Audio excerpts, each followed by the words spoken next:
see you. So I think I've got the coolest job at Griff, or it feels like it at the moment, with all these wonderful fireside chats that we've got going on. Obviously, had a chat with Dean from Independent Group this morning. Very excited to bring Sinan onto the stage today. I think company cool by name, cool by nature, bringing some of the most wonderful brands internationally into the kingdom. Some of the amazing brands from London that we all know and love, Sexy Face, Gymkhana, my particular favourite, Scott's, but also internationally as well with Wagyu Mafia and the infamous Raoul's from New York as well. So yes. Very exciting times. And we'd love to hear about your very unusual sort of company model. I think that would be great to hear about a little bit. So a few years ago we decided that we wanted to invest in the tourism ecosystem as Saudi transitions from an oil economy into tourism economy. That's what they want, 100 million tourists. To do that, their infrastructure needs to be built, and we wanted to be enablers to the vision, and we thought we'd invest in building a platform that would open up tourism in Saudi. So we invested in 4 main verticals, F&B being the first and largest, hospitality, active recreation, and destination management. So we are destination activators, basically. We can go to any destination and give you where to stay, what to eat, what to do, and how to get there. And obviously, I've name-checked some of those amazing brands that you're bringing into the kingdom. What's the sort of the model for choosing them and selecting them to bring them into the market? It's about availability of cuisine. Do the people like it or not? Does it have a recognizable brand name or not? And to be honest, we did a lot of research on partners. Are they the right partners for us in the market or not? Yep. So it was led by the head and followed by the stomach. Yeah, well, they're good things to drive those decisions. Yeah. So we talked about that quite unusual ecosystem that you're building up and all those various verticals. What have been the drivers for you to sort of develop and build that model? So basically, with the vision, we knew we needed speed to market. We had a bit more agility as a private sector business, smaller. And it's a sector we like, we know it's growing, and we know it's getting a lot of support. So it's an area we wanted to play. And obviously we hear a lot about the big giga projects out there. How much of a focus are there for you within your model going forward? I mean, they're there. They're the big force behind the ecosystem. It's going to take them a bit of time. So we want to activate the smaller ones, build the name, build the brand, so that we can plug into the bigger ones when they're ready. No, it's very exciting. I think in some of the geographical locations that are part of your growth are perhaps not known to some of us in the room. It'd be great to hear a little bit more about those and why you've chosen them. So we're currently building a hotel in Al-Baha. Al-Baha is a smaller region in the south. I used to think it was an orphaned region. Every other region was getting a lot of big projects. But Al-Baha had the best weather, climate, greenery. It was ripe for active tourism, which is what we invest in. Yep. So we went ahead and invested there with one of the PIF entities, and we'll be opening in the next few months. Yeah. Are you allowed to tell us any secrets about what's coming up there? No. If I tell you, I have to kill you. Everyone in the room. We've already done that line this morning. You mentioned a little bit about the DCM company as well. Tell us a little bit more about that and what your vision is for that. So we have a destination management business. It's a joint venture with a partner out of the UK. And the idea is basically to build the infrastructure of moving around Saudi, building itineraries, doing event activation, bringing inbound tourism, as well as helping Saudi tourists find Saudi the way we did during COVID.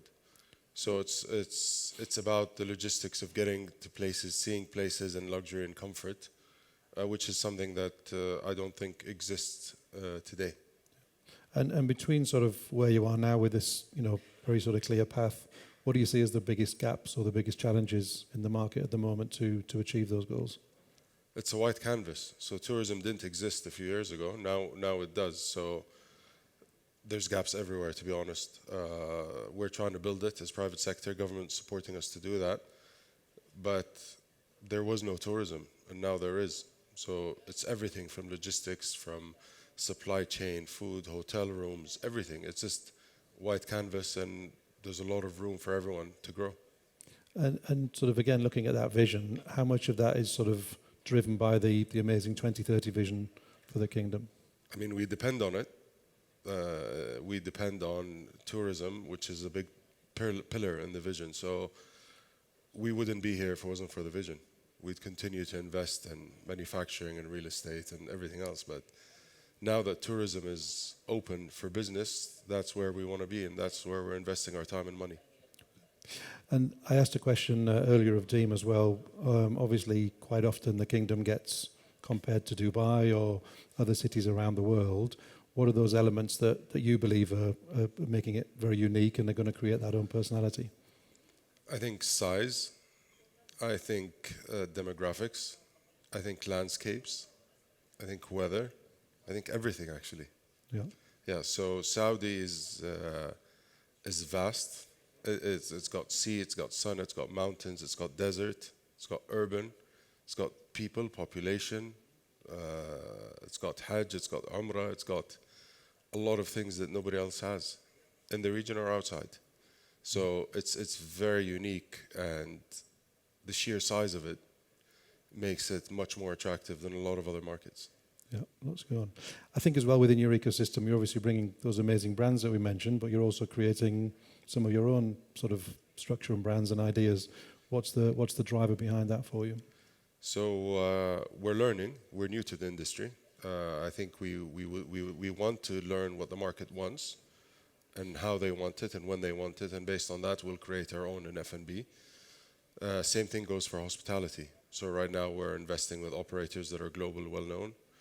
But eventually we want to create our own brands. We think Saudi is unique in many ways, and we want to provide that product to that unique customer base. Okay.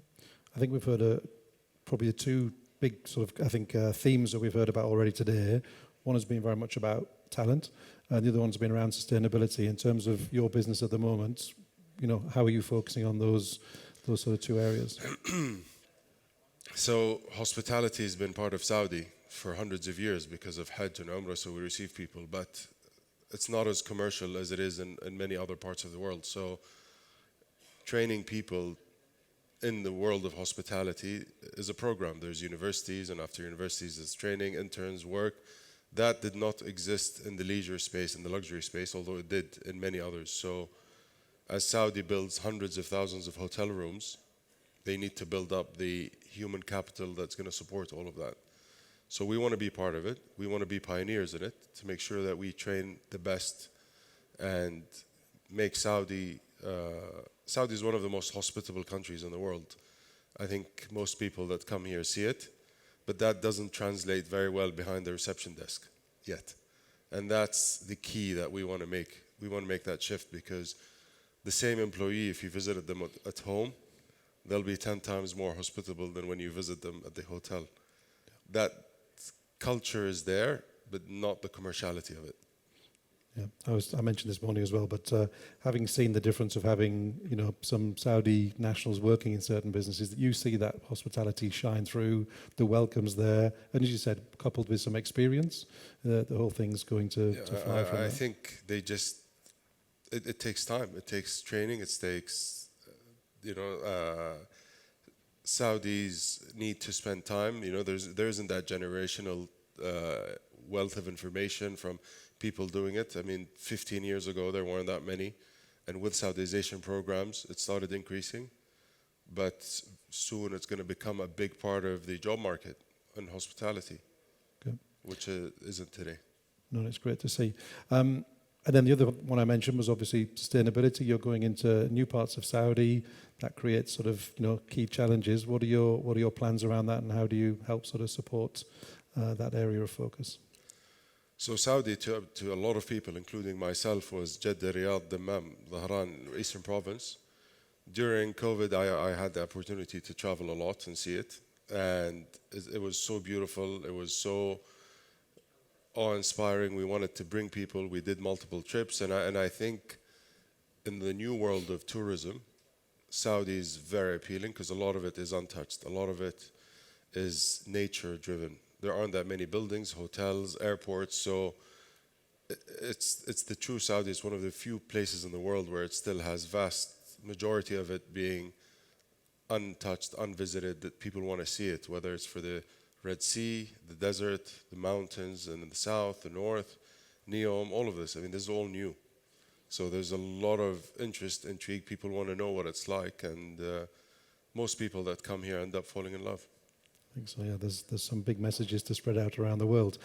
Sinan, I know you're extremely busy at the moment. I believe when we finish here, you have a car waiting to take you off to the airport. Absolutely. I think it'd be great to perhaps share with the people in the room all these exciting plans that you've got coming up over the next few days and weeks, I believe. So Absolutely. Thank you very much. yeah, it'd be great to hear. But perhaps you could share with them some of the openings you've got going on at the moment. So we're new to the industry. We started investing about a year and a half ago, 2 years ago. We've opened 9 restaurants over the last few days. I'm flying over to Jeddah to open 4 more tonight and fly back to Riyadh on Thursday for 3 more. So it's been a real challenge. I don't sound like this usually. We're not opening 15 restaurants. I sound a lot more energetic, but it's been a journey. Saudi has proven to be different in many ways.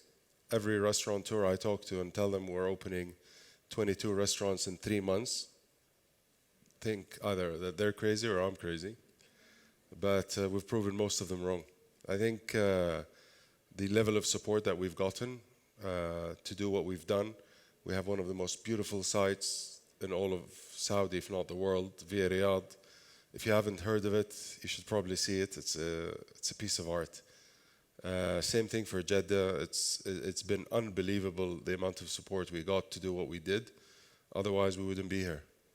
So that's on the restaurant front. And then we've got the hotels. Destination management was launched just a month ago. They'll be operational probably in the next 30, 40 days. So yeah, it's been a very exciting 2 months. Fabulous. I think all of us know opening one restaurant is challenging enough, so 22, we can just imagine the challenges with that. Yeah, one of my colleagues tells me it's like having a baby. You know, it's, opening the restaurant is the easy part, and then raising it is tough. Yeah. So he called me a few days ago and said, how does it feel to have 15 babies? That's a lot to deal with. Yeah. I would love to throw out some questions to the floor, see if anyone has any questions for Sinan about his sort of fascinating business and this very different and exciting ecosystem that you built. So it would be great if anyone has any questions out there.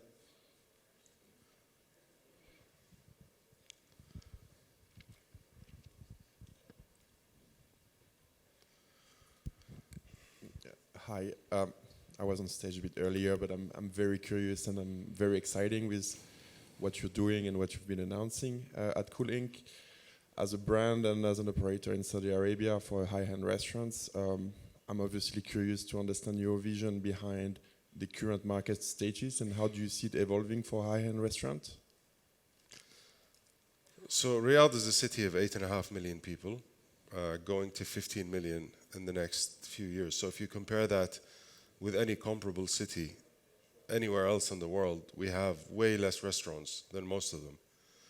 Most of the partners we speak to tell us that Saudis usually when they travel tend to have the highest average ticket when it comes to F&B. So the market is ripe.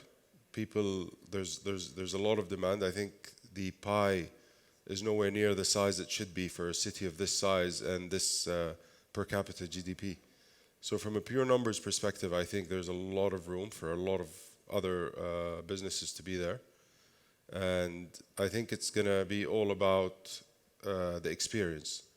So I think the business, it's not just about the good food or good service or good location or good ambiance. It's about landing all 4 every day, every week, every month, every year. Right, thank you. Thank you. Any more? This wasn't right at the back, so that's good. Hi there. Congratulations on Via Riyadh and the new restaurants. They look amazing. And Jeddah Yacht Club as well. So it's a lot of restaurants in one go. Just wondering from your perspective, what you're doing in terms of marketing and online marketing to bring people into those venues, to expose them to these really high-end, fine dining destinations. So we have a decent sized marketing team. We have it's all about awareness, really, top of mind, top of wallet. So we do that by being extremely active on social media with content. We've spent a good chunk of our time working on branding as a company, but also for the local restaurants. So we talk to our customers through social media. We're very active digitally, whether it's website or else. And then finally, really, it's all about the destination. So we're lucky to be working with large destinations that will attract their own traffic. So we depend on them as well to create a lot of content to be able to attract foot traffic into those places. So I can't tell you much. It's been 4 days, but we can have another chat in a few weeks' time. I think that's probably all we've got time for, but We've got one more, I think. One more in the middle, I think, there. Where's James? Sorry, sorry, I think the timing's just run out, are we but done? we'll grab you afterwards. So. Apologise for the next one. All right. Thank you.